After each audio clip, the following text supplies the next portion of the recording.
kababalaghang kwento ni Binibining Imahinasyon.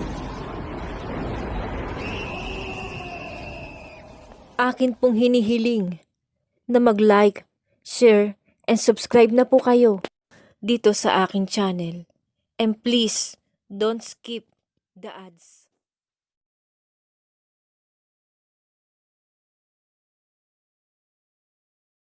Magandang gabi sa inyong lahat. Tawagin niyo na lang ako sa pangalang Obet. Nais ko lang maibahagi ang aking karanasan tungkol sa nilalang na tinatawag na aswang. Ako ay nakatira sa probinsya ng Capiz. Kami ni Tito at Tita ang nakatira sa bahay na yari sa kubo na may silong. Sa probinsya kasi, ang kalimitang bahay noon ay may silong at hagdanan.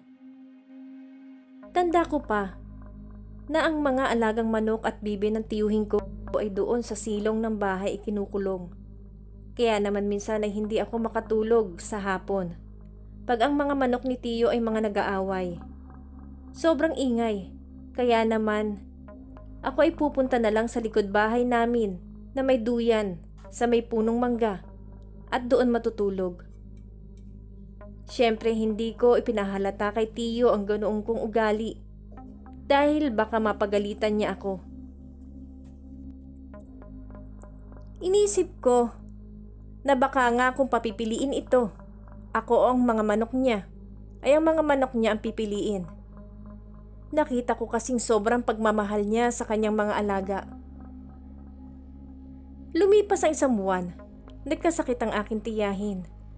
Kaya puspusan sa pagtrabaho ang aking tiyuhin na magtinda sa palengke. May pwesto silang babuyan sa may palengke. Napagbentahan ng tiyuhin ko ay siya namang ipinambibili ng gamot. Habang tumatagal, palubhahan ng palubha ang ubo ni tiya. Sinabihan siya ni tiyo na dadalhin namin siya sa ospital ngunit ayaw naman ito. Sayang daw ang pera. Kaya kahit anong pilit namin ay wala kaming magawa. Dumating ang gabi na habang natutulog kami ay umatake na naman ang pag-ubo nito. Kaya naman, sa bukod stress na kami, ay nag-aalala pa kami ni tiyo na baka makarinig siya ng mga kapitbahay sa palagi ang pag-ubo nito sa 10 oras ng gabi. Naisip ko na bakit ba kasi ayaw ni tiya na magpadala sa ospital. Di sana nagagamot na siya. Kumuha ng tubig si tiyo at pinainom si tiya.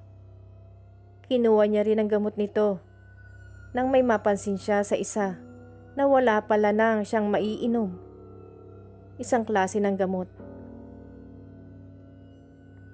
Kaya naman kahit gabing-gabi na, ay binalak ni tiyo na bumili ng gamot sa kabilang baryo.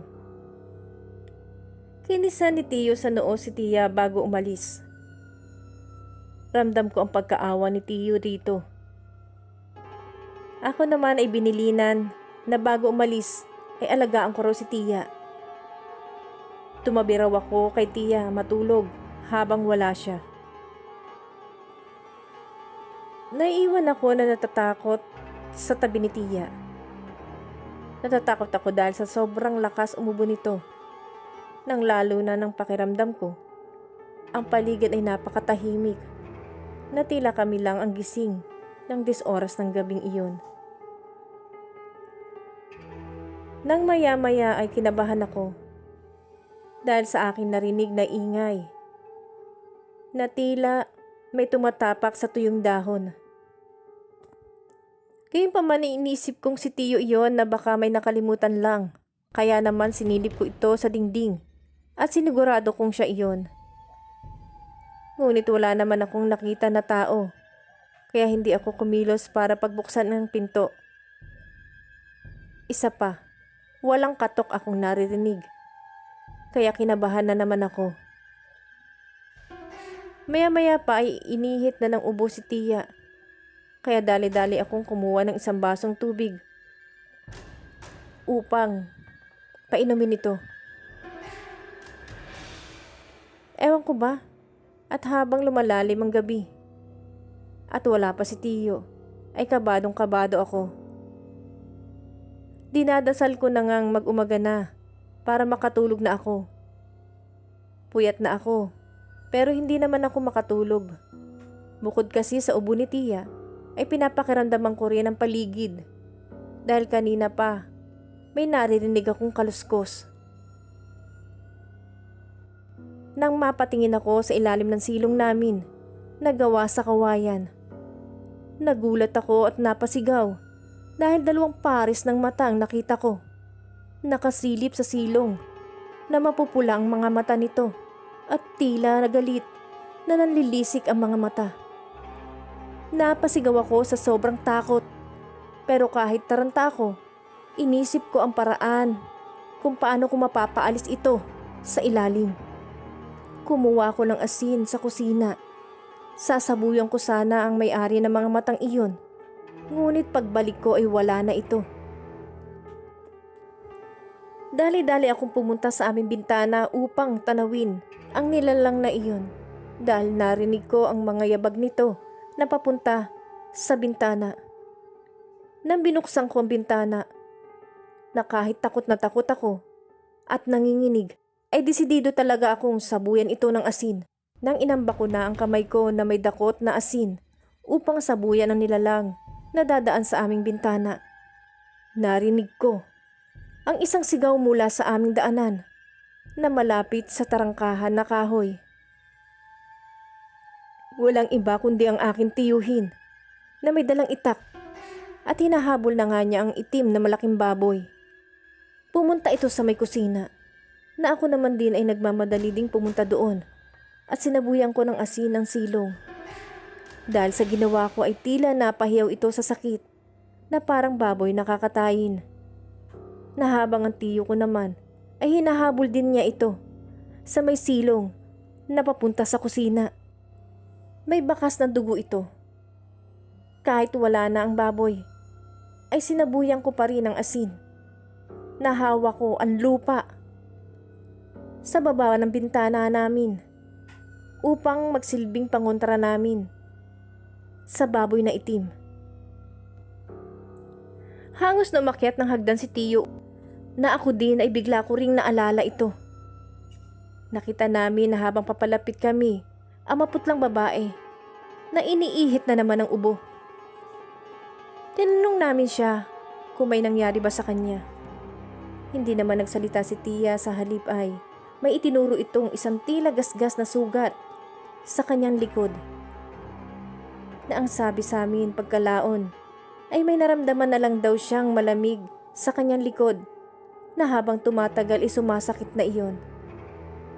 Naisip ko na dahil sa banig lang ang hinihigaan nito, at sa siwang ng pinagsilipan ng aswang ay humaba ang dila upang sipsipin sana ang dugo ni Tia. Nagalit ang mga mata ng tiyuhin ko dahil sa nakita niyang sugat. Sinabi nito sa akin na buti raw ay maagap siyang nakauwi at natuklasan niyang merong baboy sa ilalim ng silong. At kung hindi, ay baka nabiktima na ng lubusan ng aking tiyahin ng naninilip na aswang sa aming silong. Ako bagaman sa ramdam ko pa rin ang nangangatog kong katawan, nanginginig ang aking kalamnan. Sa pagkatakot ko kanina, ay nagpasalamat na rin ako sa Panginoon dahil nakaligtas kami sa aswang na iyon. Simula ng gabing sinalakay kami ng aswang, ay hindi na ako nakatulog ng mahimbing. Gayon din sila Tiyo at Tia. Kaya naman ang isang araw na nagwawalis kami sa bakuran, ay nakakita ako ng hukay sa gilid ng dingding. Malapit doon. Tinawag ko si Tiyo dahil sa akin nakita.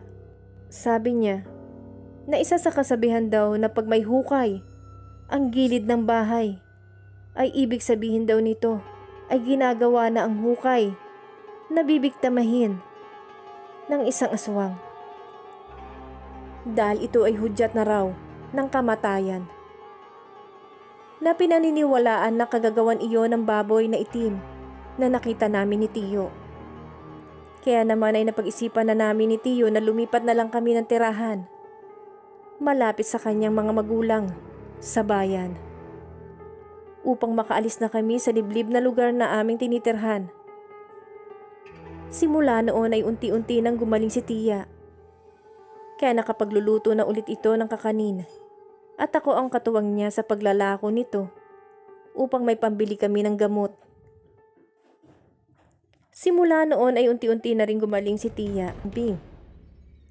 Masaya ako dahil sa paggaling ni Tia ay nakakatulog na ako ng mahimbing at hindi na nag-aalala na baka may aswang sa paligid at naninilip sa silong namin. Wakas.